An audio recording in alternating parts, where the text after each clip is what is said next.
हाँ, क्या हो जाएगा?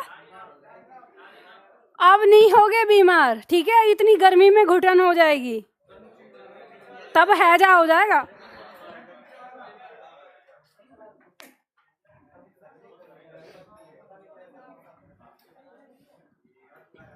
शिकायतें बहुत है जीवन में, मतलब इतनी शिकायतें हैं।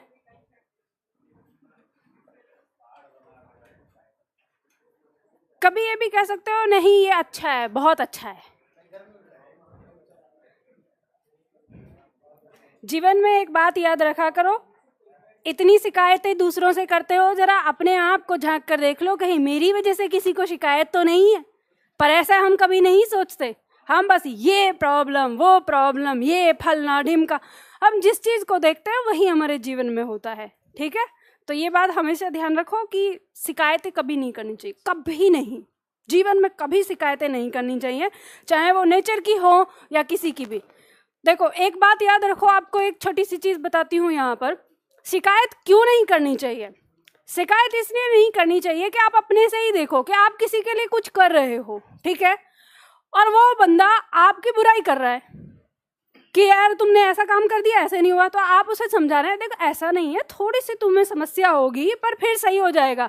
नहीं यार तुम ऐसा कर रहे हो, मेरे साथ ये हो रहा है, ये हो रहा है, मुझे ये दिक्कत, मेरे को वो दिक्कत, फिर तुमको झंझलाहट आएगी, यार गजब आदमी है, मैं इसके लिए भले की कर रहा हूँ, ये थोड़ा सा कष्ट नहीं झेल पा रहा है और इसे ऐसे हो रहा है। फिर आपके मन में क्या आएगा? अरे भाड़ में जा, मैं नहीं करता कुछ भी तेरे लिए, होगा ना? तो क्या होता है कि जीवन में जब आप किसी के लिए ऐसे शिकायतें करना शुरू करते हो ना, तो वो तुम्हारी जो अच्छी चीज है वो उसको ना समझ के, और वो क्या होता है, मतलब वो सोचने लगता है कि अब ये बंदा, इसके लिए कोई मदद करने की आवश्यकता नहीं है, इसे जाने दो, इसे इसके हाल पे छोड़ दो। लेकिन वहीं उल्टा देखो कि आप कुछ भी नहीं कर रहे हो किसी के लिए, और कोई एक व्यक्ति आया और उसने कहा कि भाई साहब आपका बहुत बहुत धन्यवाद, आपने मेरे लिए ये किया, जबकि आपने वहां वो जो काम किया था उसमें आपका फायदा था और किसी का नहीं था, लेकिन थोड़ा सा फायदा जाने अनजाने में उस भी आदमी का हो गया और उसने आके आपसे थैंक यू बोला। तो आप सोचोगे अरे ये तो मेरा फायदा था, इसने तब मेरा इतना गुणगान किया है, तो आपने उसकी एक मदद और कर दी, वो और खुश हो गया, उसने और तारीफ करी आपकी, और आप तारीफ से आप खुश हो रहे हैं, और अब आप खोज रहे हैं और किसको पकड़ूं जिसका काम करूं, या वो ही। अब फिर आपको ये पता चलता है कि 4 लोग हैं, 4 में से एक ही बंदा है जो आपका धन्यवाद करता है, बाकी और नहीं करते, तो आप बाकी तीनों को छोड़ देंगे, आप ये कहेंगे कि जो ये धन्यवाद करता है ना बस इसी का काम करूंगा और किसी का नहीं। तो इस बात का मतलब समझ रहे हो? इससे क्या मतलब निकलता है? इससे मतलब ये निकलता है, चाहे वो नेचर ही क्यों ना हो, ये कहो सुबह उठ के भी, हे प्रभु आज का दिन आपने मुझे दिया, आपका बहुत बहुत धन्यवाद, क्योंकि मुझे नहीं पता कि मैं कल का सूरज भी देख पाऊंगा या नहीं देख पाऊंगा, लेकिन मुझे आज अगर देखने को मिला है तो यह मेरे ऊपर आपका एक गिफ्ट ही है, एक तोहफा ही है। अगर जिस दिन ऐसे सोचना शुरू कर दोगे ना, उस दिन जिंदगी खुशनुमा हो जाएगी। तो समझ गए? इसलिए शिकायतें करना बंद करो और जो कुछ आपको मिला है उसका धन्यवाद करो, और धन्यवाद करके अपना एफर्ट लगाओ कि आप उसको कैसे खुशनुमा में बदल सकते हो, ठीक है? चलो आज के लिए इतना ही ज्ञान, फिर पढ़ते हैं। तो हम लोग पढ़ रहे थे, हम लोगों ने संधि करी थी, और गर्मी कुछ ज्यादा नहीं हो रही है, मुझे लग रही है। एसी चला दे क्या? अरे राहुल देखना, एसी चलाओ। देखो मुझे तो पसीने आ रहे हैं यहाँ पे, मेरा सीपीयू अगर गर्म हो गया तो दिक्कत हो जाएगी, है ना? हाँ पीछे वाला, हाँ जी, गर्म सर्द हो जाएगी। चलो कोई बात नहीं, देखते हैं, आराम से शांति से बैठो। देखो आज सोना मत कोई भी। हाँ बात ऐसी है कि आज हम लिखने वाले नहीं हैं, हम केवल समझने वाले हैं, है ना? तो जब लिखते नहीं हैं तो तब ऐसा होता है ना, नींद आ जाती है, और ऐसा थोड़ा सा मौसम हो उमस वाला तब तो दिक्कत ही हो जाती है फिर। आज हम पढ़ेंगे उपसर्ग। लास्ट क्लास में हमने पढ़ा था संधि, और संधि में मैंने आपको कई सारी चीज़ें बताई थी। जैसे हमने जब शुरुआत करा था संधि, तो सबसे पहले तो जहाँ आपका ये उपसर्ग लिखा हुआ है इसके सामने लिख लो शब्द निर्माण की एक विधि। शब्द निर्माण की एक विधि। हम पढ़ रहे थे शब्द निर्माण। आपको ये बात पता है शब्द निर्माण जो होता है यह किन में होता है, यानी इससे बनने वाले जो शब्द होते हैं वो क्या होते हैं, यौगिक। यानी शब्द निर्माण यौगिक शब्दों का निर्माण करता है। तो हमें ये बात सबसे पहले पता होती है कि अब शब्द निर्माण के अंदर जिस भी विधि से जो भी शब्द बनेगा वह एक यौगिक शब्द होगा। अगर वो एक यौगिक शब्द है तो वो शब्द निर्माण की कोई सी भी विधि में है।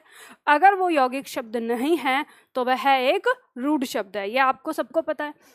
तो शब्द निर्माण में हमने सबसे पहले पढ़ा है संधि, और संधि में जो हमारा परिवर्तन था वो किस में था, किन्हीं दो शब्दों के दो वर्णों में परिवर्तन था। ठीक है, ये था हमारा संधि। अब हम यहाँ पे पढ़ने वाले हैं उपसर्ग। और उपसर्ग क्या होता है, उपसर्ग जो हमें आज पढ़ना है, तो ये उपसर्ग एक वह शब्दांश है जो किसी मूल शब्द के आगे जुड़ जाता है और एक नए शब्द का निर्माण करता है।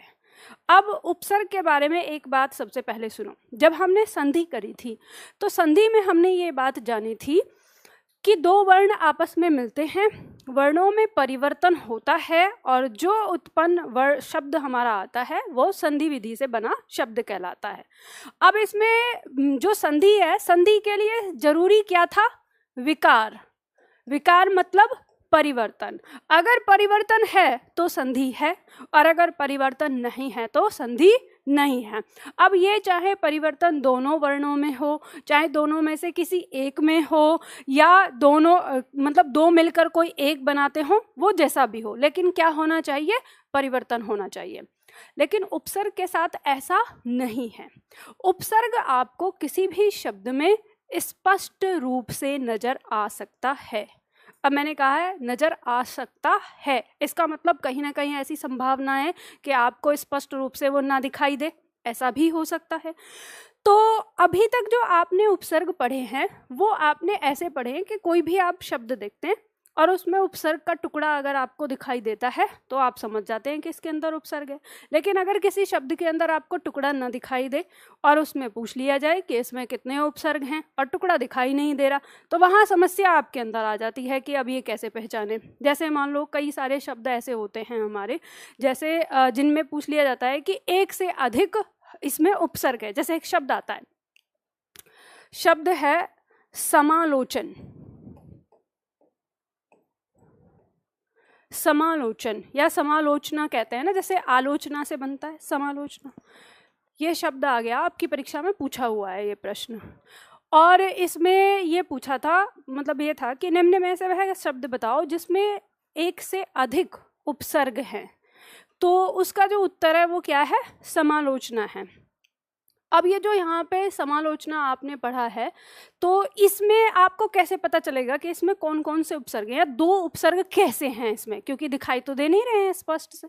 तो जब हम तोड़ते हैं तो हमें पता चलता है, ये लिख लेना आप, ठीक है। सम प्लस आ प्लस लोचन प्लस आ,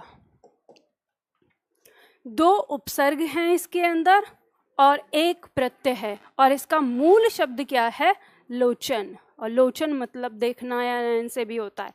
अब यहाँ पे समालोचना का मतलब क्या होता है, आप कहेंगे कि मैम इसमें तो समालोचना शब्द से और लोचन का मतलब देखना से बिल्कुल अंतर नहीं आ रहा। तो अंतर नहीं है। समालोचना शब्द का अर्थ ही होता है कि किसी चीज को देखने का नजरिया।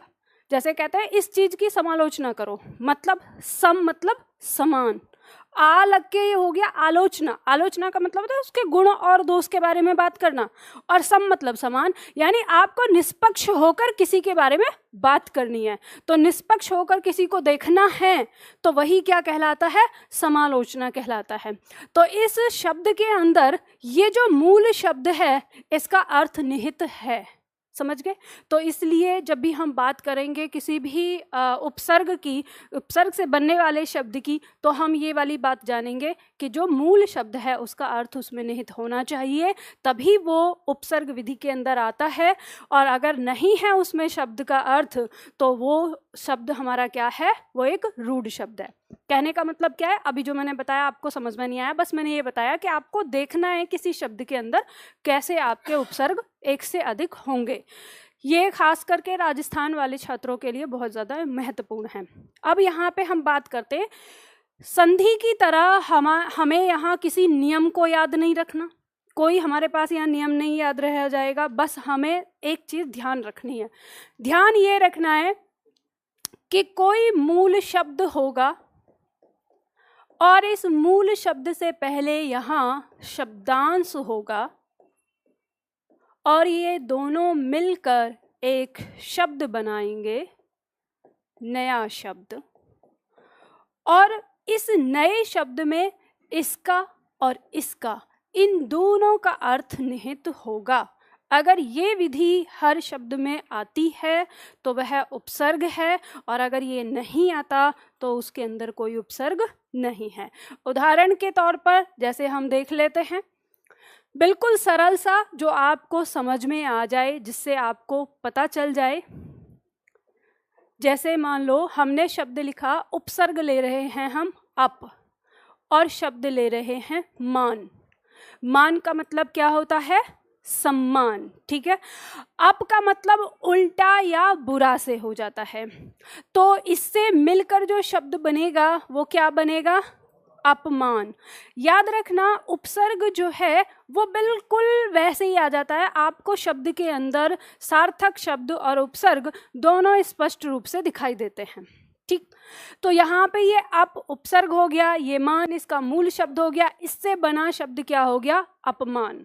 तो इसका मतलब है सम्मान और इसका मतलब क्या है, अच्छा इसका मतलब सम्मान और इसका मतलब अपमान, इसका मतलब बदनामी या बुरा व्यवहार।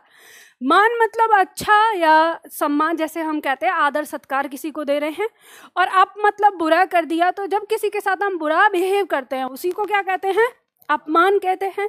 तो ये बात आपको समझ में आ गई, दोनों शब्दों का अर्थ इसके अंदर निहित है। अब इसी तरह से एक शब्द हम लेते हैं, और जैसे मान लो शब्द है हमारा यहाँ पर भेद। इस शब्द से पहले हमने लगाया उप, इससे शब्द क्या बना, उपभेद। क्या मतलब समझ में आता है, भेद और उपभेद में क्या अंतर है। भेद होता है किसी भी चीज का प्रकार, जैसे जैसे हम कहते हैं, और उपभेद क्या होता है कि जो एक प्रकार आया उसके अंदर भी और पार्ट, ठीक है, तो यानी उसी के अंदर हो गए। उप मतलब उससे छोटा भेद हो गया। इसी तरह से एक शब्द आता है, यहाँ पर हमारे सामने शब्द दिया होता है, जो आप लिखेंगे शब्द है उपदेश, किताबों में देखने को मिल जाएगा। अब इसको जो टुकड़े तोड़ के अगर देंगे तो इसको ऐसे लिखा है, उपदेश। अब अगर देखें तो जैसे यहाँ पे उपभेद लिखा है, तो वैसे ही इसकी शकल और इसकी शकल एक जैसी मिल रही है। यहाँ पर भी उप आ रहा है, यहाँ भी उप आ रहा है। तो इसमें तो उपसर्ग विधि है, लेकिन इसमें उपसर्ग विधि नहीं है। कैसे आपने जाना, बस मुद्दा यही है कि आप कैसे जानेंगे कि किसी शब्द के अंदर उपसर्ग है या नहीं है। तो आप जानेंगे कि इसका अगर हम यहाँ पर मूल शब्द देखते हैं तो इस मूल शब्द क्या है, देश। देश मतलब किसी राष्ट्र की बात कर रहे हैं, और उसमें अगर उप हमने लगा लिया तो हम शब्द, जिसे मतलब उससे नीचे का लगाते हैं ना। जैसे आप कहते हैं कि मान लो आपने इंस्पेक्टर कहा और इंस्पेक्टर के सामने सब इंस्पेक्टर लगाते हैं, तो सब इंस्पेक्टर का मतलब क्या होता है, उससे छोटा ना। तो ऐसे ही ये है, ये किसको दिखा रहा है, उससे छोटे को दिखा रहा है। तो जब आपके यहाँ पे भेद हो गया और इसका उपभेद मतलब भेद से छोटा भेद, उसकी बात कर रहा है। तो यहाँ पे जब हमने देश लगाया तो देश से छोटा होना चाहिए था। तो देश से छोटा क्या होता है, राज्य होता है। हम देखते हैं देश के बाद तो राज्य पे आते हैं, राज्य के बाद फिर हम मंडल पे आते हैं, जिले पे आते हैं, वो अलग चीज़ है। तो अगर ये उपसर्ग विधि से बना होता तो इसका अर्थ क्या होना चाहिए था, उपदेश का, राज्य। लेकिन इसका अर्थ राज्य नहीं होता। उपदेश का मतलब क्या होता है, प्रवचन देना किसी को। तो यानी इसके टुकड़ों में और इसके शब्द में तो जमीन आसमान का अंतर है। तो जिस शब्द के अंदर इस तरह की चीज आ जाए वहां पर कोई उपसर्ग नहीं होता, लेकिन आप तमाम किताबों में उप वाले उपसर्ग के अंदर उपभेद उपदेश इस तरह से आप पढ़ेंगे, क्योंकि वो कैसे लिखा है। आज एक तरह से दौड़ चल रही है हमारे देश में, जो जितना ज़्यादा बिजनेस करे, जो जितना जैसे करे, तो कुछ भी उठाओ, जितना ज़्यादा शब्द यहाँ से लेकर आओ, उस शब्द के बारे में कोई ना समझना चाहता है ना उसके बारे में कोई बात करना चाहता है कि वो सही भी है या नहीं है। ऐसे ही शब्द आता है। अब यही चीज़ आपको ध्यान देनी है। जैसे शब्द आ गया, मान लो शब्द है हमारा कु प्लस माता, इससे शब्द क्या बना, कुमाता। ये ऐसे ही शब्द आ गया कु प्लस पुत्र, तो शब्द क्या बन गया, कुपुत्र। ऐसे ही शब्द आ गया कु प्लस लीन, तो शब्द क्या बन गया, कुलीन। अब आपकी परीक्षा में प्रश्न आ जाता है कि 3 शब्द यहाँ पर दिए, इनमें से वह कौन सा है जिसमें उपसर्ग नहीं लगा। अब अगर हम इसकी शकल पे जाएं, जैसा कि हम पढ़ते रहे हैं उपसर्ग को और प्रत्यय को, अभी तक शकल देख के पढ़ते आए हम, ऊपर से कु माता यानी कुमाता, कुपुत्र, कुलीन, क्योंकि हमें बस किस पे फोकस करना है, कु कु कु। अब गलती से अगर किसी के कानों में ये वाली बात पड़ गई कि उपसर्ग हटाने के बाद एक सार्थक शब्द होना चाहिए, तो वो सार्थक शब्द हाँ कहेगा, माता, माता मतलब माता होता है, पुत्र मतलब पुत्र, लीन का अर्थ होता है मग्न होना, तो सार्थक शब्द तो हो गए। अब क्या दिक्कत आ रही है, तो दिक्कत इस बात की नहीं है कि सार्थक शब्द है या नहीं, दिक्कत इस बात की है कि इन टुकड़ों का अर्थ उसके अंदर निहित है या नहीं। ध्यान रखना, ये जो इन टुकड़ों को भी अगर छोड़ दो, अगर मैं उससे भी ज़्यादा गहराई में अगर जाके आपसे बात करूं, तो ये सदैव याद रखना, ये जो मूल शब्द होता है इसका अर्थ जरूर इसके अंदर होना चाहिए, चाहे उपसर्ग का हो या ना हो। किसका होना चाहिए, जो मूल शब्द आया, सार्थक शब्द। तो हमें यहाँ ये पता चलता है कि माता मतलब माँ और कुमाता मतलब बुरी माँ, पुत्र मतलब बेटा और कुपुत्र मतलब बुरा बेटा, कुलीन मतलब मग्न होना, तो मतलब लीन मतलब मग्न होना, तो कुलीन का मतलब क्या है, बुरा मग्न होना। क्या है कुलीन का मतलब, कुलीन का मतलब है उच्च कुल का।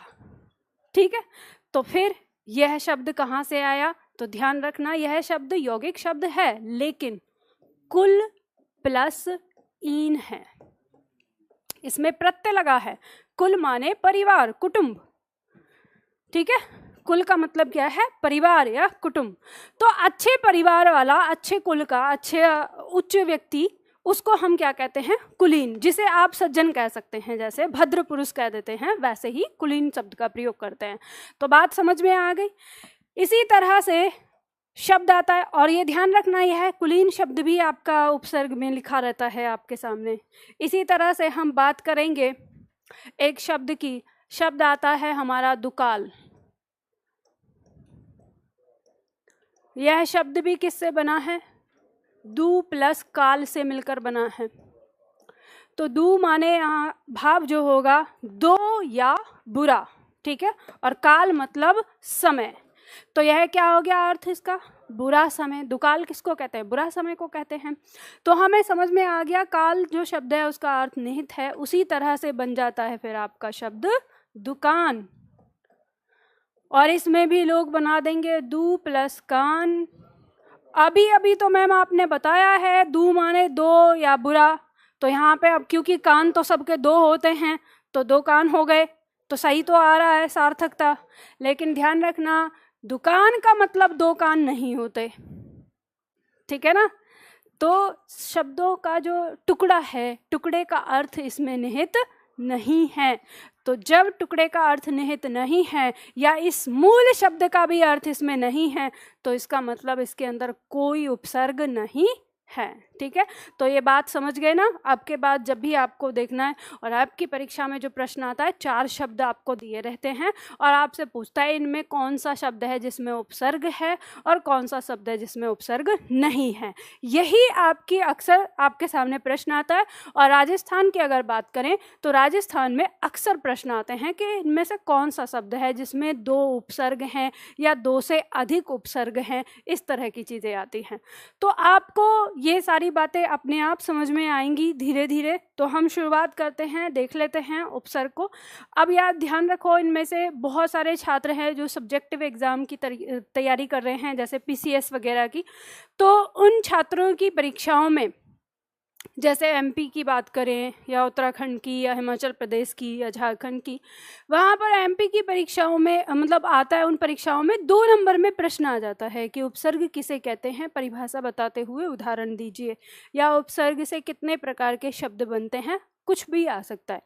तो आपके सामने लिखे हुए हैं यहाँ नोट्स, तो लिखना कुछ है नहीं आज आपको बस समझना है। परिभाषा दी हुई है, वह शब्दांश या अवयव। अवयव का मतलब हो जाएगा जिसे हम अविकारी शब्द कहते हैं। ये क्या होता है इसके बारे में पूरी डिटेल हमें आगे पता चलेगी। तो वह शब्दांश जो किसी शब्द के पहले लगकर उसके मतलब मूल शब्द की बात कर रहा है, उसके अर्थ में परिवर्तन कर विशेष अर्थ प्रकट करता है, वह उपसर्ग कहलाता है। ठीक है, हम उस शब्दांश की बात करें। और ये जो बन के शब्द आया है, ये किस विधि से बन के आया है, तो उसे हम कहते हैं उपसर्ग विधि।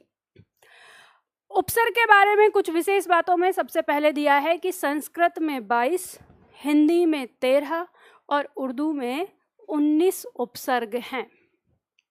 अब एक चीज़ और जान लेना यहाँ पर, ये जो आपके सामने यहाँ पे लिखा हुआ है, इसको बिल्कुल रट लो। आपकी परीक्षा में प्रश्न आता है उर्दू में कितने उपसर्ग हैं, उत्तर लिखेंगे आप 19। हिंदी में कितने उपसर्ग हैं, उत्तर लिखेंगे आप 13। संस्कृत में कितने उपसर्ग हैं, उत्तर लिखेंगे आप 22। पूरी हिंदी में अगर हमारे विद्वानों में एक मत है तो वो ये टॉपिक है, बस ये लाइन। संस्कृत में 22, जबकि 22 से ज़्यादा हैं, आपको देखने को मिलेंगे। किस आधार पर रखा है ये मुझे समझ में नहीं आता आज तक।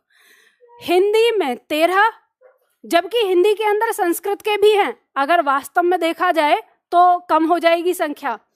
और उर्दू में 19। उदाहरण में सारी किताबें आपको 14 ही देंगी, 5 के लिए आप ढूंढते रहोगे कि हैं कौन से, लेकिन ये लिखा जाएगा। मेरी समझ से बाहर है आंकड़ा, पर बता रही हूँ परीक्षा के लिए। मतभेद का ये मेरे, अच्छा मैंने लिखा कहाँ है, मैंने लिखा क्या है, ये तो मेरा मुंह से है, मुंह की बोली हुई बातों पे कोई ध्यान देता है क्या? लिखा हुआ देखो जो लिखा हुआ है उस पर देखो ना, मतभेद का। ये तो मैंने बताया है, क्योंकि देखो ये बताना जरूरी होता है कि मेरे छात्र जो हैं दिमाग चाचा चौधरी से तेज चलाते हैं। बार बार कहती रहती हूँ, फिर ये कहेंगे पढ़ के कि मैम आपने इतना बताया, यहाँ तो ऐसे आ गया। अभी आप पढ़ोगे ना आगे पता चलेगा। तो क्या याद करना है, संस्कृत के कितने 22, हिंदी के, उर्दू के 19, और बाकी ज़्यादा खोज जांच पड़ताल करने की कोशिश मत करना, परीक्षा में आएगा 1 नंबर कट जाएगा नहीं तो। चलो आगे अगला पॉइंट कहता है, प्राय उपसर्ग विधि से बने नए शब्द का अर्थ उपसर्ग के भावार्थ तथा मूल शब्द के अर्थ के आसपास होता है। जो मैंने अभी तक आपको समझाया वो लिखा है यहाँ पर। जैसे अ का अर्थ हो गया नहीं, सत्य का अर्थ हो गया सच, तो शब्द बना असत्य जिसका अर्थ हो गया जो सच नहीं है। ठीक है, इसी तरह से जैसे अप का अर्थ हो गया बुरा, कीर्ति मतलब नाम या पहचान, और वो हो गया अपकीर्ति मतलब बदनामी, या कहें जब किसी व्यक्ति का बुरा नाम फैलता है तो क्या होती है, बदनामी। अब उपसर्ग से 3 प्रकार के शब्द प्रकट होते हैं। आपसे यह प्रश्न पूछा जा सकता है कि उपसर्ग के बारे में निम्न में से कौन सा सही है, और पंक्ति में दे दे कि उपसर्ग से 3 प्रकार के शब्द बनते हैं, या उपसर्ग विलोम शब्द, पर्यायवाची और नई विशेषता वाले शब्द बनाता है, ऐसी कुछ भी लाइन कह दे तो आपको देखना है। तो कैसे 3 बनते हैं, हम विलोम शब्द बना सकते हैं इनकी मदद से, सारे नहीं कुछ। ठीक है, कुछ शब्दों के पर्यायवाची बना सकते हैं इसकी मदद से, और कुछ शब्द ऐसे होते हैं ना तो वो विलोम होते हैं और ना ही वो पर्यायवाची, नई विशेषता लिए हुए होते हैं, उस शब्द के आसपास के शब्द होते हैं। ठीक है, 3 तरह के। तो पहला देखते हैं, जैसे विलोम शब्द। उपसर्ग के प्रयोग से विलोम शब्द भी बनाए जा सकते हैं, जैसे आ प्लस गमन। गमन मतलब हो गया जाना, आ मतलब हो गया उसका उल्टा, तो आगमन का अर्थ क्या हो गया? आना। तो यह क्या बना दिया? विलोम बना दिया। अप प्लस मान, मान मतलब सम्मान, इज्जत हो गया, अप लगाकर अपमान, इसका क्या हो गया? उल्टा हो गया, यानी विलोम हो गया। पर्यायवाची शब्दों में अगर हम देखें तो उपसर्ग के प्रयोग से शब्दों के पर्यायवाची भी बनाए जाते हैं, जैसे परि प्लस भ्रमण। भ्रमण का मतलब क्या हो गया? घूमना हो जाता है, और परि मतलब चारों ओर, तो परिभ्रमण का मतलब चारों ओर घूमना। तो ये क्या है? एक दूसरे के पर्यायवाची जैसे हैं, घूमना और चारों ओर घूमना, लगभग ऐसे आगे पर्यायवाची में। तो यह भ्रमण और परिभ्रमण क्या होगा? एक दूसरे के पर्यायवाची। ऐसे ही नी प्लस रोध। रोध का मतलब भी होता है रोकना, ठीक है, और नी मतलब नहीं। हालांकि ये मुझे समझ में नहीं आता क्यों बनता है, पर बनता है कुछ शब्द। तो शब्द बना निरोध।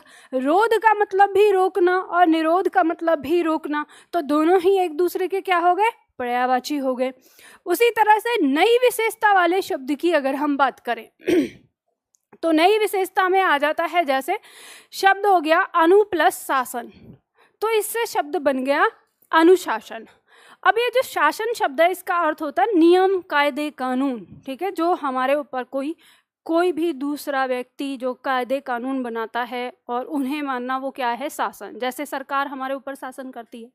अब यहाँ हो गया अनुशासन। तो अनुशासन, इस अनु का अर्थ स्वयं से भी आता है। तो अनुशासन क्या होता है? अनुशासन व्यक्ति स्वयं पर लगाता है, जब वो काम बिल्कुल टाइम टू टाइम करता है, एकदम जैसे होना चाहिए वैसे, तो उसको वो क्या कहता है? अनुशासन। जिसे अंग्रेजी भाषा में आप डिसिप्लिन कहते हैं, कि डिसिप्लिन में रहना। तो जब स्वयं पर कायदे कानून नियम लगा दिए जाते हैं तो वह शब्द क्या हो जाता है? अनुशासन।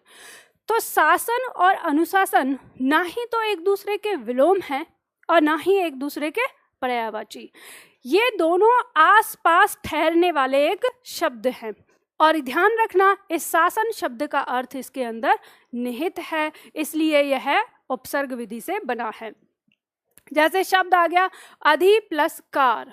कार मतलब करने वाला, अधि का मतलब हक होता है, तो अधिकार मतलब होता है जो अपना हक जताने वाला। अब जैसे किसी चीज़ पे हम कहें कि इस चीज़ पे मेरा अधिकार है, तो हम अपना हक जता रहे हैं ना, तो इसका भाव, दोनों का भाव इसके अंदर निहित है। तो यहाँ पर मतलब करने वाला और हक करने वाला, तो दोनों का ना तो पर्यायवाची हैं और ना ही विलोम हैं, लेकिन दोनों आसपास के शब्द हैं। तो इस तरह से जो उपसर्ग हैं वो हमारे 3 तरह के शब्द बनाते हैं। विलोम शब्द बनाते हैं, पर्यायवाची बनाते हैं और नई विशेषता वाले शब्द बनाते हैं। अब अगर आपकी परीक्षा में कुछ इस तरह का प्रश्न आ जाए कि कोई उपसर्ग दे और शब्द दे और आपसे कहे कि इस उपसर्ग और इस शब्द से मिलकर बनने वाला शब्द इसका क्या है, पर्यायवाची है, विलोम शब्द है या नई विशेषता वाला शब्द है, तो आप पहचान लेंगे, वो आपको अर्थ से पहचान लेंगे, जान लेंगे। अब सबसे पहले हमारे सामने आता है संस्कृत के उपसर्ग। तो देखो, आपको इसमें करना क्या है? आपको कुछ नहीं करना उपसर्ग वाली चीज़ में, बस याद रखना है कि संस्कृत के उपसर्ग हैं कौन कौन से।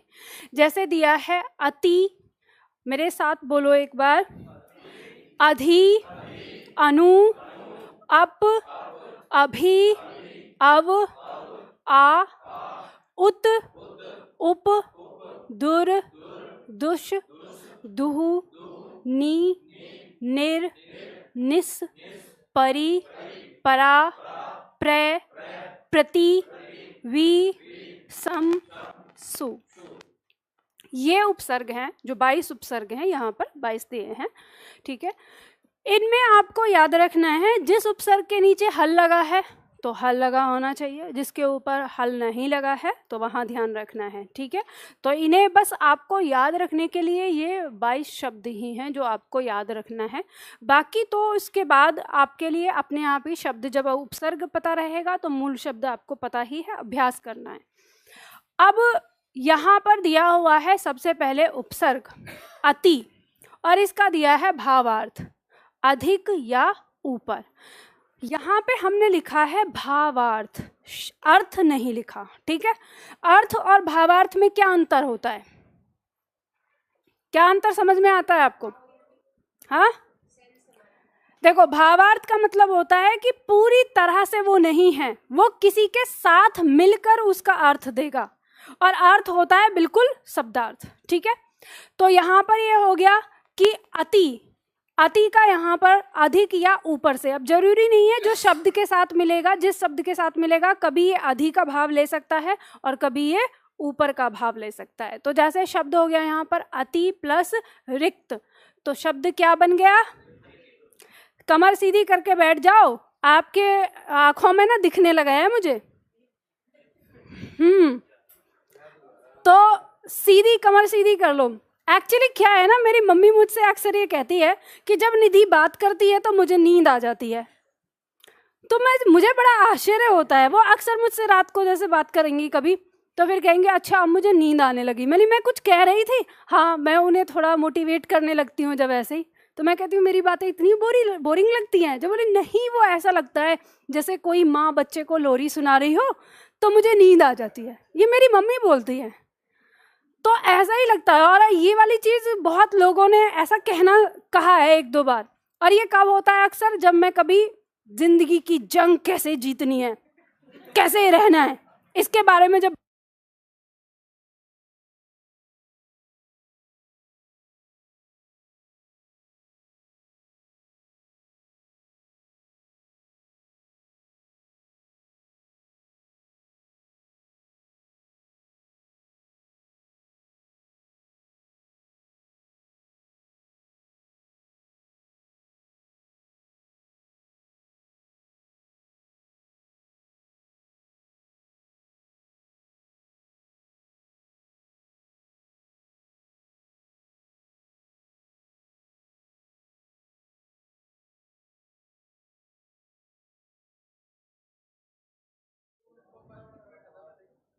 बच्चों की कमेंट आ रही थी क्या?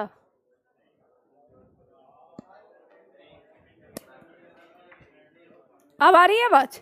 अच्छा, एक आवाज कब गई? जब मैं बात कर रही थी तभी? चलो, तो इसलिए मैं ये कह रही हूँ कि इसलिए थोड़ी कमर सीधी करके बैठो, है ना। मौसम भी ऐसा है गर्मी वाला, और यहाँ आपका हाथ चल नहीं रहे लिखने के लिए, तो इसलिए नींद ही आएगी फिर कि पता नहीं मैडम क्या करिए। अभी ध्यान दो, इसलिए मैं जो शब्द मैं नहीं बोलूँगी आप लोगों को बोलना है एक सुर में। क्लास को कैसे बनाना है, मतलब बोरिंग से ख़त्म कैसे करना है, एक सुर में बोलना है मेरे साथ।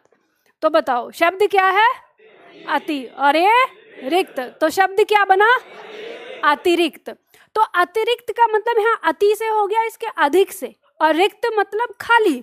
तो अतिरिक्त क्या हो गया? जब हम कहते हैं मेरे पास ये चीज अतिरिक्त है, तो उसका मतलब क्या होता है कि खाली से भी खाली है, मतलब कोई काम नहीं है इसका मेरे लिए। तो शब्द का अर्थ समझ में आया? शब्द ये क्या है? ये, और शब्द क्या बना? अत्यधिक। देखो अतिरिक्त में तो आपको स्पष्ट रूप से दिखाई दे रहा था उपसर्ग, लेकिन अत्यधिक में नहीं दिखाई दे रहा। तो यह किस विधि से बना है? यह संधि विधि से बना है। तो ध्यान देना, इसमें ई का मेल किससे हुआ? अ से, तो इसमें संधि हो गई और शब्द क्या हो गया? अत्यधिक। तो अब कभी अगर आपसे ऐसे आ जाए कि अत्यधिक शब्द में कौन सी विधि लगी है, तो कौन सी बताओगे? इसमें संधि भी है और उपसर्ग भी है। बात मत करो, शांत हो जाओ। तो अब मान लो आपकी परीक्षा में ऐसा प्रश्न आ जाए कि अत्यधिक शब्द में शब्द किस विधि से बना है, और 4 ऑप्शन दे दे, संधि, समास, उपसर्ग और प्रत्यय, तो क्या बताओगे? संधि। क्यों संधि बताओगे? क्योंकि प्रथम दृष्टि आपको जो दिखाई दे रहा है आप उसे बताएंगे। तो दिखाई क्या दे रहा है? संधि, ठीक है, यण संधि दिखाई दे रही है हमें। और अगर ऐसे आ जाए कि अत्यधिक में किस विधि से बना है, और ऑप्शन में दिया हो संधि, दूसरे बी ऑप्शन में दिया हो उपसर्ग, सी ऑप्शन में दिया हो समास, और डी ऑप्शन में दिया हो ए और बी दोनों, तो संधि और उपसर्ग दोनों। ठीक है, बात समझ में आ गई? क्यों होगा उपसर्ग? क्योंकि इसमें यहाँ अति लगा है। इसी तरह से, हाँ जी, 2 ऑप्शन, 2 नहीं है, एक ही तो है। 2 कहां से दिख गए? नींद आ गई क्या? चल देखो, ध्यान दो, अति प्लस आचार क्या बना शब्द? अत्याचार। तो यह भी कौन सी विधि है? संधि और उपसर्ग दोनों। तो जब भी आपको शब्द में ऐसा कुछ दिखाई दे तो उसमें संधि दिखाई देगी। ठीक है, हाँ जी, तत्सम शब्द ही हो जाएंगे। संस्कृत पढ़ रहे हो तो तत्सम ही होंगे। और एक बात याद रखना, संस्कृत के उपसर्गों में संस्कृत के शब्द ही लगे होते हैं अधिकांश। ठीक है, तो वहां पर हमारे वो संस्कृत शब्द ही होते हैं। अब ये शब्द क्या है? अधि। इसका भावार्थ क्या हो गया? श्रेष्ठ, ऊपर, ऊंचा, प्रधान, मुख्य। अब 5 भाव दे रखे हैं। अब ये जिस शब्द के साथ जैसे लगेगा उस शब्द के बनने वाले अर्थ के अनुसार इसका भावार्थ उठाया जाएगा। जैसे अधि प्लस कार तो क्या हुआ? अधि प्लस पति तो क्या बना? अधिपति। यहाँ जो अधिपति बना है इसका मतलब किससे है? मुख्य से है। ठीक है, जैसे अधिपति हम कहते हैं किसी भी सभा का अध्यक्ष वगैरह जो बनाया जाता है, मुख्य व्यक्ति जो होता है उसको कहते हैं इसका अधिपति है। ठीक है, उसी से बना है शब्द अधि प्लस अक्ष। यहाँ अक्ष का भाव है केंद्र से, और केंद्र में मुख्य, जो केंद्र में मतलब जैसे हम कहते हैं किसी सभा का अध्यक्ष होता है तो उस सभा का केंद्र व्यक्ति हो गया ना, तो वह क्या कहलाता है? अध्यक्ष। और अगर ये कहें कि अध्यक्ष में कौन सी विधि लगी है तो संस्कृत भी है इसमें, समझ में आ रहे? सॉरी, संधि भी है इसमें। ठीक है, तो संधि भी आपको दिखाई दे रही है। ठीक इसी तरह से आपको समझना है। तो बात समझ में आ गई ना आपको कि उपसर्ग किस तरह से आपको देखना है शब्द के अंदर। अब मैंने आपको बताया उपसर्ग स्पष्ट रूप से दिखाई देगा।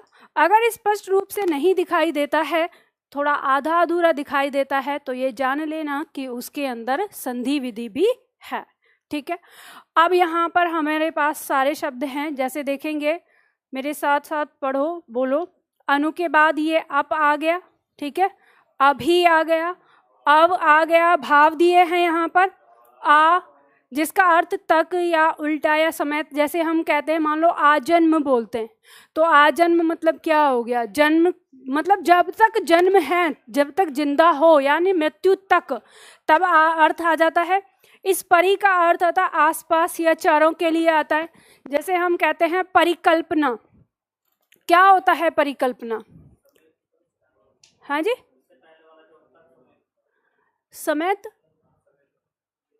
जैसे इसका भाव है ना किसी भी शब्द में कि उसके समेत, जैसे हम बोलते हैं आजन्म है, या और भी बहुत सारे शब्द आते हैं, तो किसी भी चीज को समेटने वाली बात में आता है कि उतने तक समेत। ठीक है, उसमें अर्थ आता है। और ऐसा जरूरी नहीं है कि इससे हो ही शब्द बना ही है यहाँ पर, मतलब जो यहाँ उदाहरण दिए हैं, हो सकता है कि तक वाले ही उदाहरण यहाँ पे दिए हों। मतलब अरे कहते हैं ना कि भाई के साथ जैसे लगाते हैं कि उसके समेत, या इस तरह से किसी के साथ में होने के लिए। मैंने आपको पहले ही बताया ये अर्थ नहीं है, ये भावार्थ है। इसके साथ जो मूल शब्द जुड़ेगा उस पर निर्भर करेगा कि यह इसका अर्थ कौन सा उठाता है। अब कोई अर्थ ऐसा हो सकता है, कोई शब्द ऐसा हो सकता है जो इसके साथ समेत अर्थ में ले। समझ गए ना, ये बात समझना है। इसके साथ ही यहाँ पे शब्द आ गया उत, उप, दुर। आगे दिया है दुष और दुहु। यहाँ पर एक बात ये समझ लेना, ये जो शब्द यहाँ पर दिया है, अगर आपसे कोई ये पूछे ये दुष और दुहु कि इसमें, जैसे मान लो यहाँ शब्द दिया है दु प्लस कर्म दिया है। आपने देखा होगा कि इस शब्द को अगर हम संधि में देखें, दुहु प्लस कर्म, तो जो विसर्ग संधि का नियम है उसके अनुसार क से मेल होगा तो विसर्ग किस में बदलेगा? श में बदलेगा। तो अब आपके दिमाग में यह प्रश्न आएगा जब आप पढ़ेंगे, क्योंकि संधि पढ़ के आए हैं, कि अब अगर हमारी परीक्षा में दुष्कर्म शब्द दे दिया और यह पूछा कि इसका उपसर्ग क्या है, आपको एक ऑप्शन में दुष दे रखा है और एक ऑप्शन में दुह दे रखा है, तो आप क्या लगाएंगे? आप कहेंगे विसर्ग संधि के अनुसार तो ये होना चाहिए। तो यहाँ के लिए एक बात याद रख लो, फिर मत आना अगर कोई प्रश्न गलत हो तो फिर उल्टा सीधा ये कहो कि मैम अब क्या करें। अभी समझ लो जो भी समझना है इसके लिए, वो ये कि जब ये आपसे पूछे कि जो शब्द है आपका दुष्कर्म, इसमें संधि विच्छेद बताओ, ठीक है, तो कौन सा बताओगे? ये। और अगर ये कहे कि दुष्कर्म में उपसर्ग बताओ, तो उपसर्ग आपको क्या बताना है? ये। ऑप्शन में ये भी लिखा होगा पर ये नहीं बताना है, ठीक है, इसको वो उत्तर नहीं मानेगा क्योंकि उपसर्ग एक ही है, वो है दुस। फिर कहेंगे कि यहाँ पे दुह दिया है, तो ये दुह बिल्कुल इसके साथ वैसा का वैसा ही आएगा, उसी रूप में परिवर्तन कुछ नहीं करेगा, इसलिए ये उपसर्ग में, जैसे दु प्लस स्वप्न तो दुष्स्वप्न हो गया, इसमें कोई संधि नहीं लगी। अगर संधि लगती तो इसके अनुसार ये आधा श यहाँ पे बन जाता है ना, लेकिन यहाँ कोई संधि नहीं हुई है तो इसलिए आएगा। बात समझ में आई? मैंने क्या समझाया? नहीं समझ में आई? फिर से बता रही हूँ, जब आपका कभी ये दुह करके जो शब्द दिया है और संधि हो रही हो वहां पर, कौन सी? विसर्ग संधि, तो उसके अंदर यदि संधि विच्छेद पूछा जाएगा तो आप दुह प्लस जो भी होगा वो लिखेंगे। लेकिन अगर उसके साथ मान लो ये शब्द दे दिया दुष्काल या दुष्कर्म, ऐसे शब्द दे दिया और आपसे पूछा कि इसमें कौन सा उपसर्ग है, क्या पूछा? उपसर्ग, तो आपको सदैव क्या बताना है? दुष बताना है। अगर मान लो ऐसा शब्द भी आ जाए जैसे दुशासन दिया हुआ है और उसमें ये लिखा होता है ना आधा श, तब भी आपको क्या बताना है? यही बताना है। बात समझ में आ गई ना? क्योंकि उपसर्ग है वो इसकी वजह से बदलता है, पूरी बातें यहाँ पे क्लियर नहीं की जाती हैं, ठीक है, की नहीं है किसी किताब ने और आयोग मानता नहीं है, तो इसलिए मैं आपको वो बता रही हूँ जिससे आपके अंक न कटें। समझ गए? तो वही लिख के आना, कभी फिर आप अपना दिमाग चलाओ, क्योंकि आपकी बातों को कोई मानने वाला नहीं होगा, इसलिए बता दिया है। फिर यहाँ पे क्योंकि संधि का नियम यहाँ पे क्या होता है? फेल हो जाता है इसके आगे, तो इसलिए आपको समझना है। बाकी सारे शब्द आ जाएंगे, इन्हें आप कर ही लोगे। अब इसके बाद आता है हमारा यहाँ पर हिंदी का उपसर्ग, ठीक है, क्या आता है? हिंदी का उपसर्ग।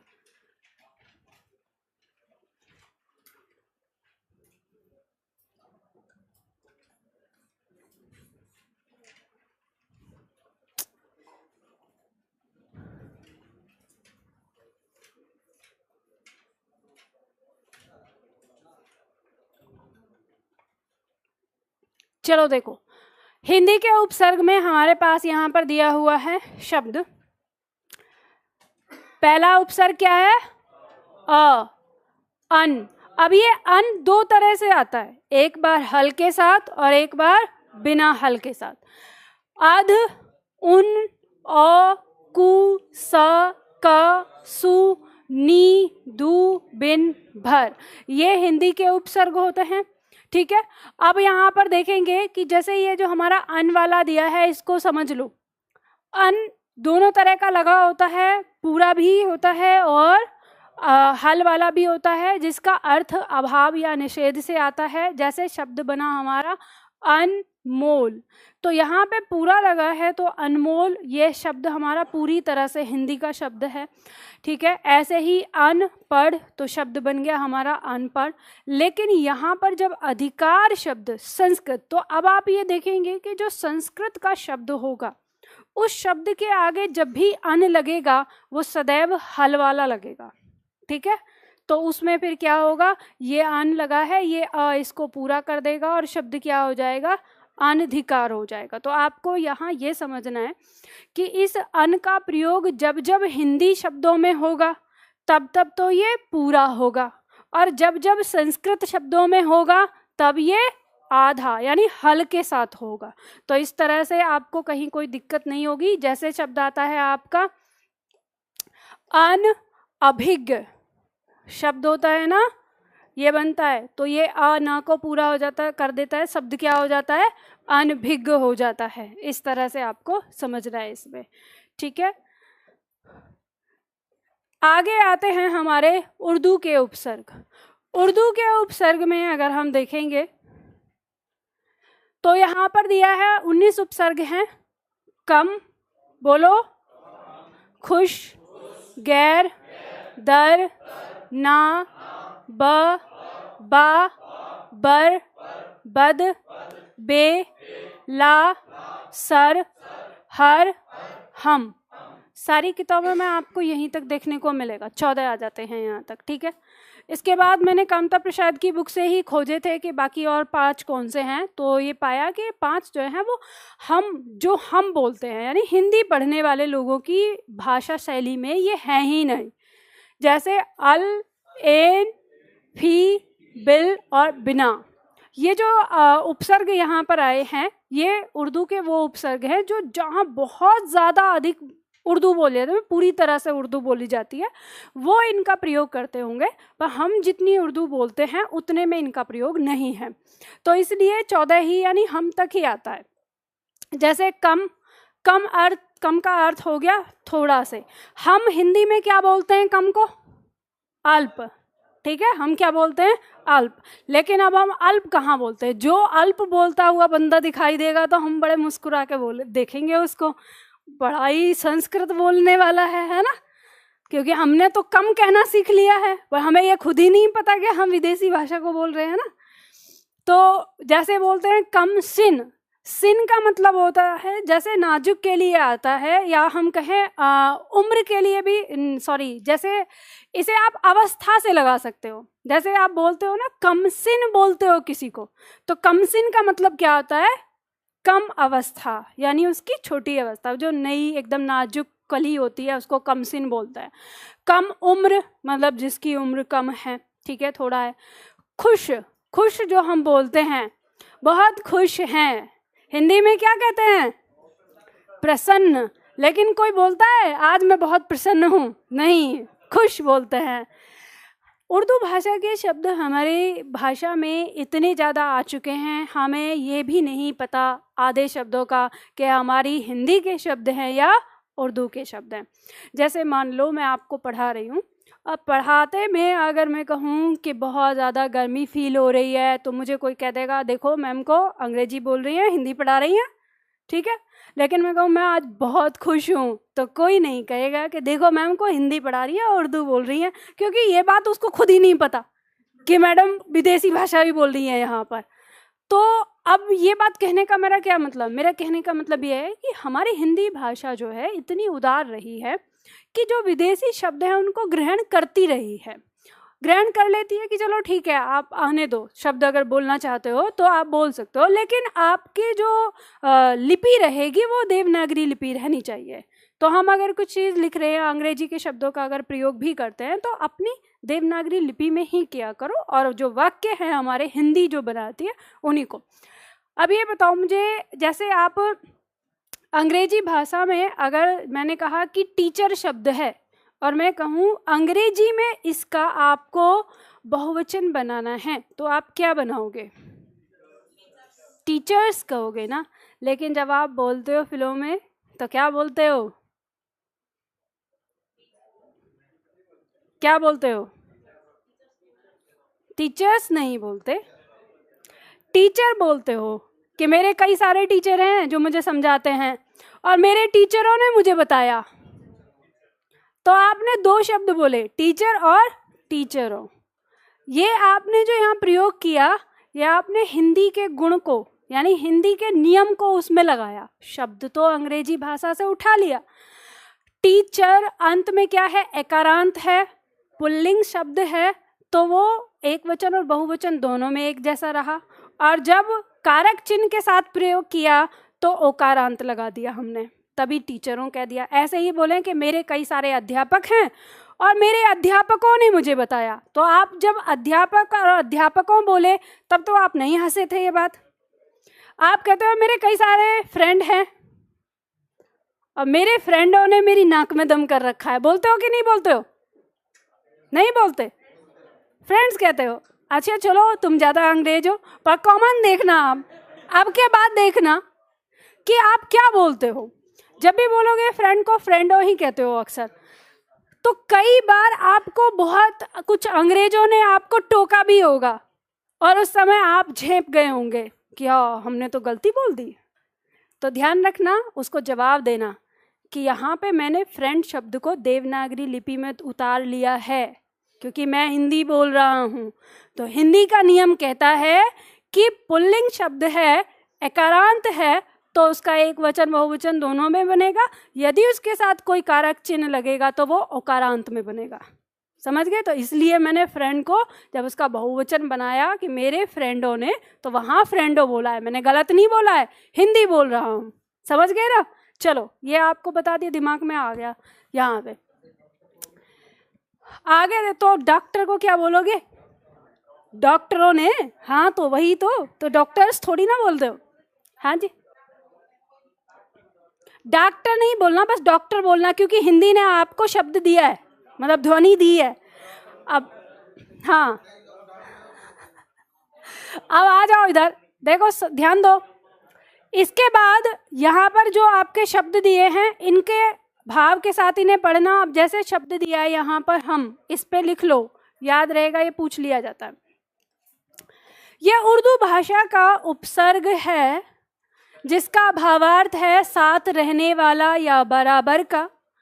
जब हम इसे उम्र, यहाँ पे शब्द में टाइपिंग मिस्टेक है, इसे ठीक कर लो।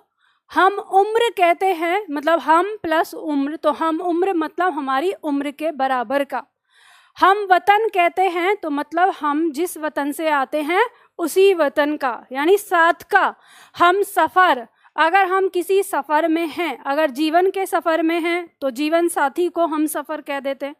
और अगर आप ट्रेन में जा रहे हो तो वहाँ पे चलो ये सफ़र तो हम साथ करेंगे, अब तो हम सफ़र हो गए, तो उसका मतलब ये नहीं हो जाएगा कि अब वो जीवन साथी हो गए। ठीक है, इसका कहना है। हाँ जी, अरे मुसाफिर तो घूमने फिरने वाले को बोलते हैं। ये बात हो रही है यहाँ पे जब हम कोई सफ़र तय कर रहे हैं, उसमें जो आपके साथ है तो उसको आप बोलोगे कि हम सफ़र। ठीक है, अब हिंदी भाषा में हम जो है ये उत्तम पुरुष का बहुवचन है। ठीक है, हम शब्द एक ऐसा शब्द है जो उर्दू का एक उपसर्ग है और हिंदी भाषा का सर्वनाम जो उत्तम पुरुष का बहुवचन है, मैं का। ठीक है, हम का एक वचन क्या होता है? मैं।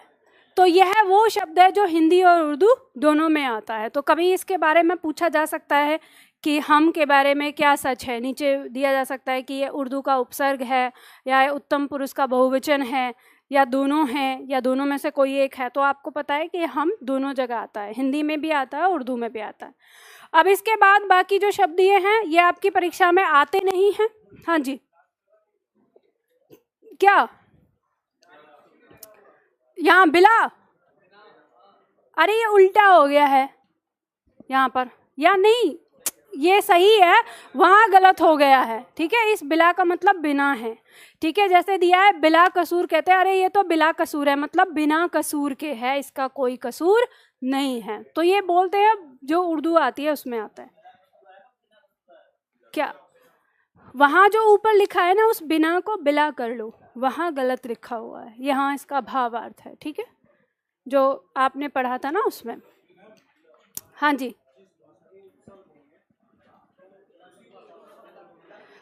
अधिकतर। ठीक है, प्राय, हाँ बिल्कुल। कैसे कह सकते हैं? क्योंकि हम पढ़ते हैं संकर शब्द। संकर शब्द में क्या होता है? दो भाषाओं के शब्द मिलकर एक शब्द बनाते हैं। तो हम ये कह नहीं सकते, क्योंकि अगर मैं आपसे ये कह दूं कि नहीं 100% ऐसा ही है, तो मुझे शब्दों की लिस्ट नहीं पता, कोई ऐसा शब्द निकल आए, तो हम इसलिए प्राय करके चलेंगे कि प्राय ऐसा ही होता है, जो उपसर्ग है उसके बाद जो मूल शब्द लगा है वो उसी भाषा का होता है। ठीक है, प्राय में। तो हम देखेंगे, जैसे देखो, शांत हो जाओ, बातें मत करो आपस में। जैसे हम यहाँ पे कहते हैं कि यहाँ बिला कसूर दिया है, तो ये कसूर जो शब्द आया ये भी उर्दू भाषा का ही होगा। जैसे अगर हमने हम सफ़र कहा तो इसमें जो सफ़र शब्द है यह भी उर्दू भाषा का ही है, ठीक है। ऐसे ही अगर हम यहाँ देखें कि जैसे उम्र शब्द लिखा है तो ये उम्र उर्दू भाषा का ही है, हम क्या बोलते हैं, आयु बोलते हैं, ठीक है, आयु या अवस्था कहते हैं। और जैसे मान लो अब यहाँ पर शब्द दिया सरकार, तो यह क्या हो गया, उर्दू भाषा का ही हो गया। तो यहाँ पे आप केवल आप उपसर्ग नहीं सीख रहे, आप यहाँ पे कुछ शब्दों को भी सीख रहे हैं, जिससे पता चल रहा है कि यह उर्दू भाषा के हैं, मतलब हिंदी के नहीं है। तो आप जैसे अक्सर पूछते रहते हैं कि मैम कैसे पता करेंगे कि देशज शब्द है कि विदेशज शब्द है, तो थोड़ा थोड़ा पता करेंगे आप। जैसे इनको पढ़ते जाएंगे तो अपने दिमाग में ये जानो कि जो आपने संस्कृत उपसर्ग में देखा तो वो सारे के सारे शब्द संस्कृत से थे, जो हिंदी उपसर्ग में देखा वो लगभग शब्द हमारे हिंदी के थे, लगभग, सारे नहीं कहेंगे। जो उर्दू में पढ़ रहे हैं इसमें सारे शब्द जो हैं वो हमारे उर्दू के हैं। जैसे मान लो ला में आगे दिया वारिस, ये वारिस शब्द भी जो है ये क्या है, उर्दू भाषा का है, उससे बना शब्द लावारिस, तो उर्दू भाषा का शब्द है। तो इस तरह से आपको ये पता चलता है। अब आगे दिया अंग्रेजी के उपसर्ग। अंग्रेजी के उपसर्ग आपको पूछे जा सकते हैं, लेकिन ये सब्जेक्टिव परीक्षाओं में ज़्यादा पूछे जाते हैं। जैसे आरओ मेंस की परीक्षा में या पीसीएस यूपी पीसीएस मेंस की परीक्षा में ये वहाँ पे पूछ लिया जाता है कि अंग्रेजी के उपसर्ग बताने हैं। जैसे उपसर्ग दिया है सब, सब का भावार्थ अधीन या नीचे से हो जाएगा, तो जैसे सब इंस्पेक्टर, सब डिवीज़न, इस तरह से दिया। ऐसे ही डिप्टी, डिप्टी का मतलब सहायक से हो जाएगा, डिप्टी रजिस्ट्रार या डिप्टी मिनिस्टर। जनरल आ गया, प्रधान या मुख्य से आ गया, जनरल मैनेजर, मैनेजर के भी ऊपर जो होता है उसको कहते हैं जनरल मैनेजर, उससे मुख्य हो गया। ऐसे चीफ या वाइस जैसे आ जाता है, सहायक या मुख्य के लिए कहते हैं वाइस राय या वाइस चांसलर, या चीफ मिनिस्टर या चीफ सेक्रेटरी आ जाता है। हेड शब्द आ गया जो मुख्य से आता है, जैसे हेड मास्टर या हेड क्लर्क या हेड कांस्टेबल हम बोलते हैं, मतलब उससे ऊपर है, उससे मुख्य है।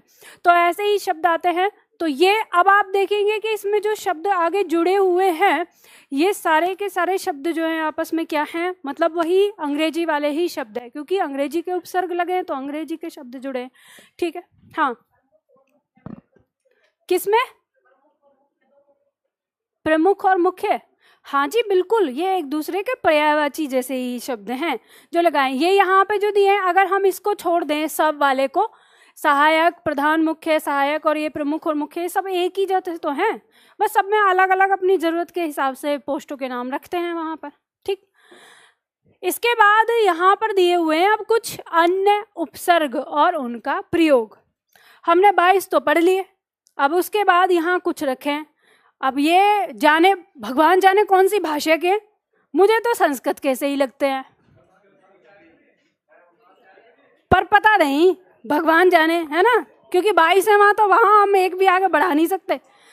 तो अब ये कहे कि फिर इनकी ज़रूरत क्या है, जब 22 ही पूछे हैं तो ज़रूरत ही है कि परीक्षा में आते हैं, आप पीछा नहीं छुड़ा सकते इनसे, उस 22 के अलावा भी आपकी परीक्षा में पूछे जाते हैं, तो इसलिए पढ़ना है इनको। जैसे शब्द दिया है अंतः, अंतः मतलब भीतर या बीच का या किसी के, तो जैसे बोलते हैं अंतःकरण, कहते हैं मान लो कि मेरे अंतःकरण में ये बात चल रही थी, तो मतलब क्या है, मेरे मन में, मन के अंदर ये बात चल रही थी, तो उससे बना है शब्द अंतःपुर। अंतःपुर का मतलब क्या है, भीतर वाला स्थान जहाँ स्त्रियाँ रहती हैं उसी को तो अंतःपुर कहते हैं, ठीक है। अधा यहाँ दिया है, मतलब नीचे या तले में, ठीक है। जैसे अधः पतन, किसी का पतन हो रहा है, मतलब अब उसका पतन हो रहा है, नीचे की तरफ जा रहा है। या अधोगति, कि अब उसकी कैसी गति होने वाली है, वो गिरने वाला, अधोगति कहते हैं। अधोगामी, ऐसे ही शब्द आता है आत्म शब्द है, इस आत्म का मतलब स्वयं, अपना से, खुद के लिए, तो कहते हैं आत्मकथा। अब आपसे अगर ये शब्द पूछ लिया जाए कि आत्मकथा में आत्म क्या है, एक तरह से उपसर्ग ही है, लेकिन ये उपसर्ग वैसा है जो ये आत्म कभी शब्द के रूप में भी काम करता है, जिसमें आत्म में आ लगा दो, आत्मा बन गया, एक शब्द बन गया। इसी आत्म से बनता है आपका, जब आप आध्यात्मिक शब्द की बात करते हैं तो अधि प्लस आत्म लगता है वहाँ पर शब्द। तो कभी कभी यह शब्द शब्द के रूप में काम करता है और कभी कभी उपसर्ग के रूप में भी काम करता है। जैसे आत्मघात या आत्महत्या, इन सारे शब्दों से जुड़ा हुआ है ये, ठीक है। पूछा जा सकता है कि आत्महत्या शब्द में आत्म क्या है, उपसर्ग लगा हुआ है, ठीक है। ऐसे ही चिर, चिर का मतलब होता है बहुत लंबे समय तक, बोलते हैं ना चिरकाल, ठीक है, चिर जीवन, इस तरह से। निहि, निहि शब्द आ गया जिसका अर्थ बिना या निषेध से आता है, तो बोलते हैं निहि शब्द या निशेष, अब कुछ शेष नहीं है। सत दिया है शब्द जिसका अर्थ होता है अच्छा या श्रेष्ठ से। सज्जन या सत्कर्म, हम इस शब्द को बताते हैं। आपने ये देखा होगा सज्जन शब्द के अंदर पूछा जाता है कि भाई सत क्या है, एक उपसर्ग है, लेकिन हम पढ़ के तो नहीं आए संस्कृत में, पर आपसे पूछा जाता है, सत का मतलब अच्छा होता है। ऐसे ही शम शब्द लगा है सम और शम, अब एक म है पूरा सम, जिसमें म अ आ रहा है और एक में अ नहीं है, दोनों का प्रयोग होता है। ये ध्यान रखना, उस सम का मतलब है समान से, बराबर, साथ का। तो समकक्ष, समकालीन, वो मेरे समकालीन है, वो मेरे समकक्ष है, मतलब मेरे बराबर वाले कक्ष में है, ठीक है। और ये सम जिसमें हल लगा है उसका मतलब होता है सामने। समक्ष ये बना है शब्द, आपकी परीक्षा में यह प्रश्न आ जाता है, बहुत बार आया है। सम प्लस अक्ष, यहाँ इस अक्ष का मतलब है आँख, ये अ म को पूरा करता है तो शब्द बन जाता है समक्ष। और समक्ष जैसे शब्द को देखकर लोग समझ लेते हैं कि तीन शब्द के मतलब तीन वर्ण वाले शब्द में भी उपसर्ग या प्रत्यय या इस तरह की चीज़ें हो सकती हैं, तो वो दूसरे और शब्दों में भी खोजना शुरू कर देते हैं। तो आप जब तक उसको तोड़ेंगे नहीं, उसके अंदर की चीज़ को नहीं जानेंगे, तब तक आप अंदाजा नहीं लगा सकते किसी पे। तो समक्ष शब्द इसलिए बनता है क्योंकि म के नीचे हल नहीं है, यहाँ अ इसको पूरा कर देता है, इस शब्द का अर्थ है। तो समक्ष का मतलब क्या होता है कि मेरे समक्ष मतलब आँख के सामने, तो यही तो इसने कहा है। शब्द दिया है आगे सह, सह का मतलब साथ, तो सहकार, सहकारी या सहचर या सहपाठी शब्द आ जाता है, यानी साथ का। स्व, स्व हमारा यहाँ पर आ जाता है, फिर शब्द स्व का अर्थ आ गया निजी या अपना, तो स्व किए मतलब अपने द्वारा किया हुआ। स्वतंत्र, जो स्वतंत्र का मतलब क्या होता है, हम पूरी तरह से, यानी जो तंत्र है वो हमारे हाथ में है, हम जो मर्जी करें तभी तो हम स्वतंत्र होते हैं, अगर हम बंधन में हो तो हम स्वतंत्र नहीं हैं। वैसे ही स्वदेश मतलब अपना देश ही क्या कहलाता है, स्वदेश बने हैं शब्द। स्वयं खुद या अपने से। अग्र आदि में, आदि का मतलब शुरुआत में, प्रारंभ में, आगे। अग्र का मतलब जैसे कहते हैं अग्रगण्य, मतलब अग्रगण्य मतलब जब हम गणना करें तो गणना में सबसे पहले। अग्रज इससे शब्द बनता है, यह भी पूछ लिया जाता है, शब्द बनता है अग्रज। अग्र प्लस ज, ज माने जन्मा, जो आगे जन्मा है वो क्या कहलाएगा, अग्रज कहलाएगा, ठीक है। हाँ जी, क्या होता है, हाँ विलोम, मैं विलोम पूछ रही हूँ, तो अपने मन में रखो, हमको पता है, ठीक है, हम मत समझाओ, भटकाओ मत, अपने से समझो ना, हमारे कान तक नहीं आनी चाहिए। आगे देखो, अपर, अपर मतलब दूसरा या पिछला से आ जाएगा, जैसे अपर बल, अपर लोक, अपराजित।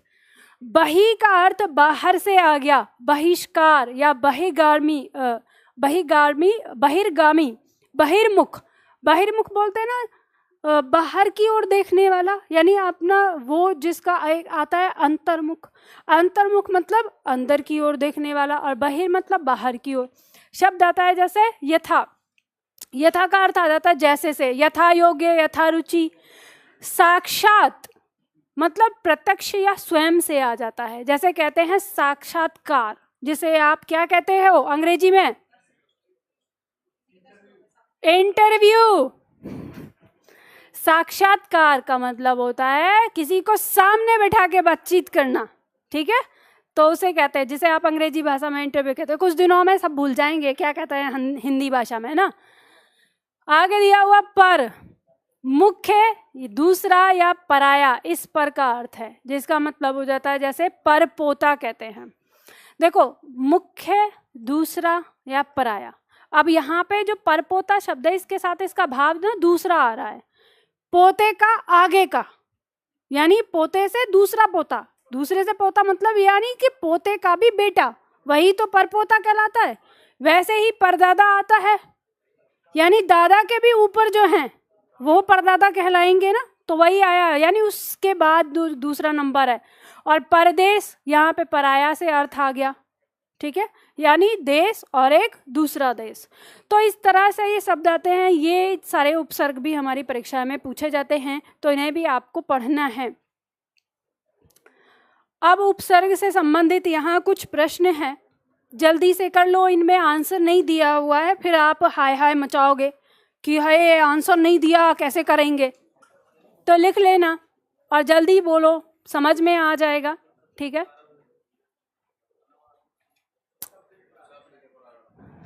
हाँ जी, अच्छा, और मैंने बदल दिया अगर प्रश्न तो। उपसर्ग का प्रयोग होता है शब्द के प्रारंभ में, जल्दी करो जल्दी फटाफट। अनुवाद में प्रयुक्त उपसर्ग है अनु, ठीक है, डी हो जाएगा इसका। तो उपसर्ग रहित शब्द का चयन करिए। उपसर्ग रहित की बात कर रहा है, रहित का मतलब है जिसके साथ उपसर्ग नहीं है। एक शब्द आता है उपसर्ग सहित, ठीक है, तो ध्यान रखना, याद कैसे रखना है, आपको ये कंफ्यूजन बना रहता है कि शब्द सहित और एक शब्द हो गया रहित, ठीक है। तो इसमें आपको देखना है स मतलब साथ, तो जिसमें साथ है उसको क्या कहेंगे सहित, और जिसमें साथ नहीं है उसको क्या कहेंगे रहित। तो अब ये कह रहा है उपसर्ग रहित मतलब जिसमें उपसर्ग नहीं है। अत्यधिक में अति है, अभिनव में अभी है, और अभिरुचि में अभी है, और आंचल में आ नहीं है। तो यही हमारा क्या हो गया, उत्तर हो गया, ठीक है। आंचल अपने आप में रूढ़ शब्द है। आगे आंचल में कैसे हो जाएगा, आ प्लस चल, और आंचल का मतलब क्या होता है, आंचल मतलब दुपट्टा, हाँ जी, हाँ, तो और आ माने क्या, यही तो मैं बता रही हूँ इतनी देर से। जैसे मैंने बताया कुलीन में भी कहते हैं मैम, लीन भी तो एक मूल शब्द है ना, फिर भी तो कुलीन कैसे हो गया, टुकड़े का अर्थ तो नहीं है ना। भाई देखो ऐसा है, ये जो चलते हैं ना इनकी वजह से आवाज़ दबती है, तो मुझे तेज बोलना पड़ता है। सर्दियाँ इसलिए अच्छी होती हैं कि बहुत आसानी से हो जाता है, और तेज बोलने में एनर्जी लगानी पड़ती है, और ऊपर से इन आवाज़ के बीच में आप लोगों को भी आवाज़ करने का मौका मिल जाता है, तो और ज़्यादा आवाज़ होती है, तो मुझे और तेज बोलना पड़ता है। और अब इतना देर से लगातार बोलते बोलते रहने के बाद आप ये मत करो कि वही ढक के 3 पात। अरे अगर इसको तोड़ेंगे, इस आ का मतलब नहीं से लगाओ या जो भी लगाओ भावार्थ देख के, और यहाँ हो गया चल, चल मतलब क्या हो गया चलना, और आ का मतलब क्या हो गया, जैसे आजीवन हमने लगाया तक, तो चलना तक, तो चलना तक आंचल का मतलब चलना तक होता है कि आंचल का मतलब दुपट्टा होता है, मम्मी का दुपट्टा कहना माँ के आंचल में, लेकिन बीवी का भी आंचल होता है, तो भाई आंचल का मतलब दुपट्टा है, ठीक है, वो माँ का दुपट्टा नहीं है, ठीक है। अब वो बीवी का हो सकता है, बहन का हो सकता है, गर्लफ्रेंड का हो सकता है, हालांकि आजकल गर्लफ्रेंड दुपट्टा रखती नहीं है, हाँ। तो इस आंचल का मतलब दुपट्टा है और इसमें उपसर्ग नहीं है, ठीक है। आगे शब्द दे रहा है प्रत्युत्पन्न मति, शब्द में कौन सा उपसर्ग है। अब छलावा आपके सामने पहले दिया है, यहाँ दिख रहा है प्र, तो आप ये भी लगा सकते हो, फिर प्रत्यु भी दिया है, लेकिन आपको पता है कि यह शब्द बना है प्रति प्लस उत्पन्न प्लस मति। मति माने बुद्धि, उत्पन्न मतलब पैदा, और प्रति मतलब बाद में। तो जो बुद्धि बाद में पैदा होती है उसको क्या कहते हैं, प्रत्युत्पन्न मति, ठीक है। तो इसके अंदर हमारा उपसर्ग क्या है, प्रति है, ठीक है, बी आ जाएगा इसका उत्तर। शब्द आ गया प्रख्यात। प्रख्यात शब्द में कौन सा उपसर्ग है? तो ख्यात मतलब प्रसिद्धि, ठीक है, और प्र मतलब और ज्यादा, तो उसे कहेंगे प्रख्यात।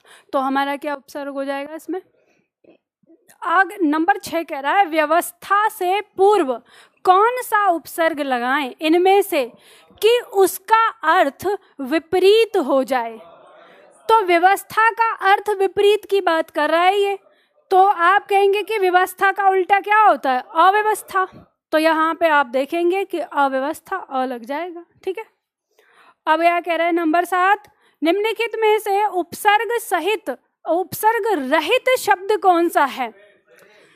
तो हमें पता है सुयोग में सु है, विदेश में वी है, ठीक है, अत्यधिक में अति है, और सुरेश में सुर प्लस ईस, यह संधि विधि से बना शब्द है, तो इसमें उपसर्ग नहीं है। गमन शब्द को विपरीतार्थक बनाने के लिए आप किस उपसर्ग का प्रयोग करेंगे? यानी गमन का विलोम बनाना है, तो यहाँ पर क्या कहेंगे? आगमन। निम्नांकित में से किस शब्द में उपसर्ग का प्रयोग नहीं हुआ है? निर्बल, कुलीन, सुदर्शन या कोई नहीं। तो आपको पता है निर्बल में निर प्लस बल, और सुदर्शन में सु प्लस दर्शन। दर्शन कैसे? शुभ, ठीक है, सभी तो सुदर्शन बोलते हैं उसको। कुलीन, कुलीन मतलब कुल प्लस ईन है, यानी इसमें प्रत्यय है, उसमें उपसर्ग नहीं है। आमिष को विपरीत बनाने के लिए किस उपसर्ग का प्रयोग करेंगे? आमिष का विलोम निरामिष, तो निर लग जाएगा, ठीक है। इसके बाद शब्द दिया है अगला, किस शब्द में उपसर्ग का प्रयोग हुआ है? भारतीय, सुंदर, विवाद, विकास। तो विवाद, वी प्लस वाद, ठीक है। अब ये नहीं कहेंगे, और कहने वाले विकास में भी कह देंगे, और लिखा हुआ भी किताबों में ये। तो वी प्लस वाद, वाद मतलब बातचीत, वी मतलब बुरा। जब बातचीत बहुत ज्यादा बढ़ जाए तो क्या हो जाता है? वो विवाद हो जाता है। स्पष्ट शब्द को विलोमार्थक बनाने के लिए किस उपसर्ग का प्रयोग करेंगे? अस्पष्ट बनाना है तो सी ग आ जाएगा इसमें, ठीक है। कौन सा उपसर्ग अत्याचार शब्द से पूर्व लगने पर उसका अर्थ जुल्म हो जाता है?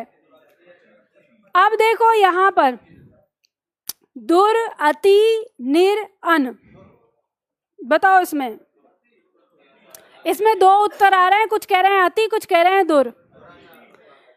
देखो उसने ये कहा है कि आचार शब्द में कौन सा उपसर्ग लगाएं कि जिसका अर्थ क्या हो जाए? जुल्म। और जुल्म का मतलब क्या होता है?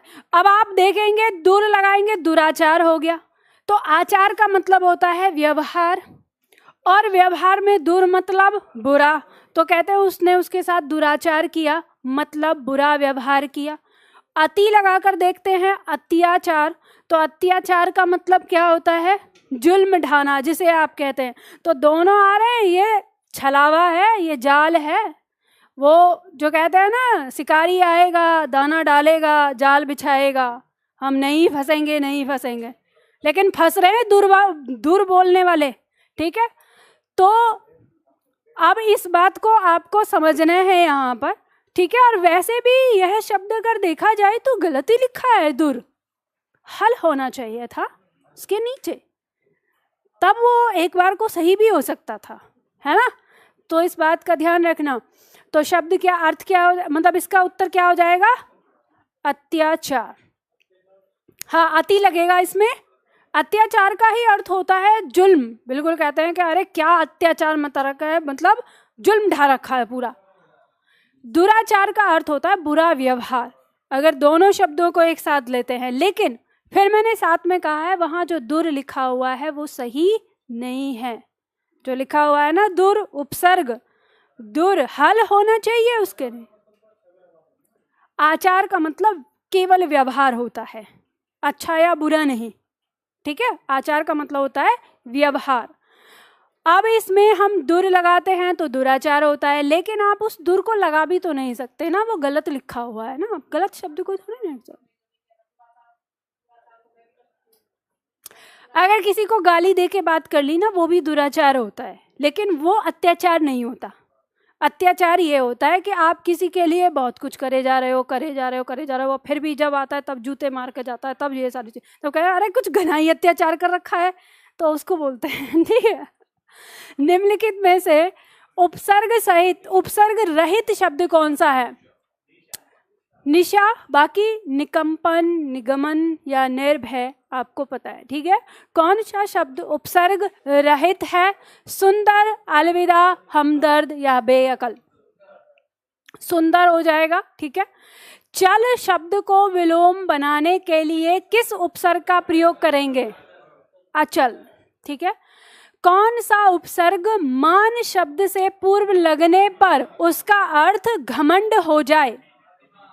तो अभिमान। ठीक है, इसके बाद किस शब्द में उपसर्ग का प्रयोग नहीं हुआ है? उपसर्ग का प्रयोग नहीं हुआ है, ये बोला है ना। अधपका, बिन देखा, पराक्रम या सफलता। अरे सफलता में नहीं हुआ है, थोड़ी ना आप ऐसे देख के लगा दोगे। अधपका में अध होता है, मतलब आधा पका हुआ। ठीक है, किस शब्द में उपसर्ग का प्रयोग नहीं हुआ है? प्रगतिवादी, उपभेद, बेशक, अवधि। अवधि समय को कहते हैं। ठीक है, तो यह शब्द अपने आप में बना है, और देखते ही नहीं हम उसमें उपसर्ग लगा देंगे। निर्भिमान में कौन सा उपसर्ग है? अब निर यहां दो हैं, ख या ग। ग, निर। फिर निर प्लस अभिमान। ठीक है, तो यहाँ पे आपका उपसर्ग समाप्त होता है। आज की कहानी खत्म, कल मिलेंगे।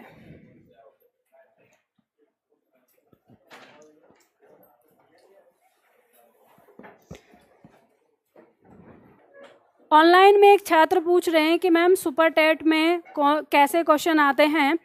तो बेटा आप प्रीवियस क्वेश्चन पेपर एक देख लो कि किस तरह के क्वेश्चन आते हैं, तो आपको पता चल जाएगा।